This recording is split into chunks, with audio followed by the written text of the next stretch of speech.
Good morning and welcome back, students. Today's topic is electricity. This is the first topic of the physics.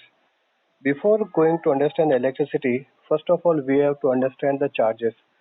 As we know that there are two types of charges. One is positive charge, another one is negative charge. Positive charge, basically these are the protons, and negatively charged, these are the electrons. In old time, scientists was believed that electricity is the flow of positive charges. Scientists ऐसा मानते थे कि positive charges, that means जब proton flow करते हैं, that is called the electricity. But this is not the true. The fact is that always electron flows in the electricity. अब यहाँ पर आप देखें, यहाँ पर एक word लिखा हुआ है conventional flow of electric charges. ये जो आउटर सर्किट बता रहे हैं ये कन्वेंशनल फ्लो है. तो यहाँ पर क्या लिखा हुआ है, flow of positive charges. Because जो पुराने साइंटिस्ट थे, ओल्ड साइंटिस्ट थे, when the physics was not very developed, in that condition scientist was suppose that the positive charges are flowing and that is the electric current. अब देखें यहाँ पर positive charge का flow कहाँ से हो रहा है, पॉजिटिव से लेकर नेगेटिव. तो ये इस डायरेक्शन को इलेक्ट्रिसिटी के फ्लो को कंसिडर करते थे. But the fact is this कि यहाँ पर आप देखें अंदर वाले चार्ट को, फ्लो ऑफ इलेक्ट्रॉन्स वो नेगेटिव से पॉजिटिव की तरफ फ्लो करता है. So basically there is the flow of charges. So according to this one, current is the rate of flow of charges. Word यहाँ पर क्या आता है, रेट. रेट का मतलब क्या हो गया, जब हम किसी भी क्वांटिटी को, फिजिकल क्वांटिटी को टाइम से डिवाइड करते हैं तो वो रेट बन जाती है. सो हम यहाँ पर क्या कह रहे हैं, rate of flow of charges is called the current. Current I से रिप्रेजेंट होगा, is equals to Q by T. This is the current. So in the nutshell we can say that the current when the current is the flow of rate of flow of charges. Fine. अब इसको देखते हैं. Current को आई से represent करते हैं और इसकी यूनिट होती है एम्पियर. 1 एम्पियर करंट को रिप्रेजेंट करते हैं 1 ampere. 1 ampere is equals to 1 coulomb upon 1 second. Because अभी हमने फॉर्मूला लिखा है I is equals to Q by T. अब ये क्यू क्या है, चार्जेस है. चार्जेस का यूनिट क्या होती है, 1 कूलम. COULOMB 1 coulomb. ये चार्जेस की यूनिट होती है जिसको हम क्या रिप्रेजेंट करेंगे 1 C से. यहाँ पर फॉर्मूला देखें, I is equals to Q by T. तो इसको मैं लिख सकता हूँ 1 C upon 1 T is equals to 1 ampere. यहाँ पर बोर्ड में क्वेश्चन बनता है, नॉर्मली क्वेश्चन बनता है डिफाइन 1 एम्पियर. तो इसको समझे. यहाँ पर हमने लिखा है that 1 ampere is equals to 1 coulomb upon 1 time. अब इसको मैं यूनिट में कन्वर्ट करता हूँ. 1 ampere is equals to 1 coulomb upon 1 second. 1 ampere is equals to 1 coulomb upon 1 second. That means एक वायर सपोज करते हैं, इसमें अगर इस पर्टिकुलर वायर के अंदर 1 सेकेंड में 1 कूलम चार्ज फ्लो होते हैं तो वहां पर करंट की वैल्यू कितनी होगी, 1 एम्पियर. तो हम क्या कह सकते हैं, that 1 ampere is the flow of 1 coulomb of charges in 1 second. 1 coulomb की वैल्यू 6 इंटू 10⁻18 इलेक्ट्रॉन्स के बराबर होती है. It is nearly equal to, इसके आसपास होती है, बट हम इसको 6 इंटू 10⁻18 कंसिडर करते हैं. ठीक है. अब यहाँ पर देखें 1 एम्पियर की डेफिनेशन दे रखी है. 1 ampere is the flow of electric charges to the surface and the rate of 1 coulomb per second. This means that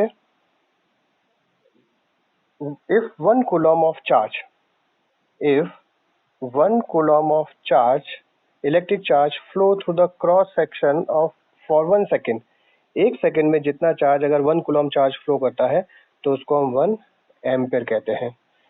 book में ये दोनों वैल्यूज दे रखी है, बोर्ड में इसका क्वेश्चन भी आया हुआ है, convert 1 milliampere into ampere.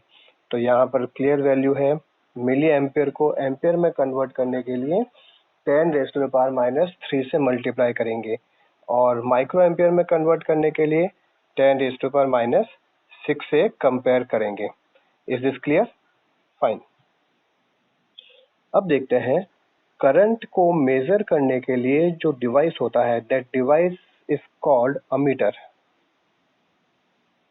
उसका नाम है ammeter. That device is used to check out to find out the amount of current flowing into the circuit। अब अमीटर के अंदर दो प्रॉपर्टीज होती है। यहाँ पर भी बोर्ड का क्वेश्चन बनता है, what are the properties of ammeter. तो अमीटर के अंदर दो प्रॉपर्टी होती है। First of all low resistance, उसका रेजिस्टेंस कम होगा। और सेकंड क्या प्रॉपर्टी होती है उसके अंदर, that it always connected in series, उसको सीरीज में कनेक्ट करते हैं। इस टॉपिक को हम बाद में लेंगे, इस चैप्टर का पार्ट है। फिलहाल अभी आप याद रखिए that these are the two properties of the ammeter. Fine. अब चलते हैं हम नेक्स्ट टॉपिक पोटेंशियल डिफरेंस की तरफ। पोटेंशियल डिफरेंस बेसिकली क्या होगा, जब करंट एक जगह से दूसरी जगह पर फ्लो करता है। करंट मीन्स क्या हो गया, इलेक्ट्रॉन। अब electron they are not in position to move by their own, there must be some force. Force that is there is difference in the forces. यहाँ पर वर्ड भी क्या आ रहा है, डिफरेंस। तो एक वायर के एंड पर और वायर के इनिशियल पॉइंट पर कुछ चार्जेस के अंदर इम्बैलेंस होना जरूरी है, जिसको हम क्या बोलते हैं, डिफरेंस बोलते हैं। This difference is called the potential difference. Basically potential difference is considered as the work. Potential difference V is equals to W by Q. It is considered as the work। समझे कैसे? Potential difference 1 volt से represent होगा, 1 joule से represent होगा work, और 1 coulomb से represent होगा charges. So if I have a conducting wire, यहाँ पर सपोज करते हैं that we are having 1 coulomb of charge. 1 of coulomb charge को मूव कराने के लिए we have to do the work. If this work is equals to the 1 joule, this work will equal to the 1 joule। That means अगर एक conducting wire के अंदर 1 coulomb charge को flow कराने के लिए 1 जूल वर्क होता है, तो इस वायर का पोटेंशियल डिफरेंस कितना होगा, 1 volt. So 1 volt is the 1 joule of work done in moving 1 coulomb of charge। यहाँ पर इसका देखें formula, W is equals to work done upon charge। जैसे हमने अभी देखा था कि पोटेंशियल करंट को मेजर करने के लिए अमीटर होता है, उसी तरह से पोटेंशियल डिफरेंस को मेजर करने के लिए एक डिवाइस होता है जिसको हम कहते हैं वोल्ट मीटर। ये वोल्ट मीटर किसको मेजर करेगा, पोटेंशियल डिफरेंस को। अब अमीटर और वोल्ट मीटर में डिफरेंस है। अमीटर में फर्स्ट हमने देखा था that it is having a very low resistance, इसका ठीक अपोजिट होगा, high resistance. Second, it is connected in series, और इसको क्या बोलेंगे, इट इज कनेक्टेड पैरेलल। इसको हम सर्किट में पैरेलल कनेक्ट करते हैं। इन दोनों टॉपिक को, सीरीज और पैरेलल को, हम क्या करेंगे, बाद में डिस्कस करते हैं। So today we understand first of all current, it's formula Q by T। second, potential difference, it is W by Q।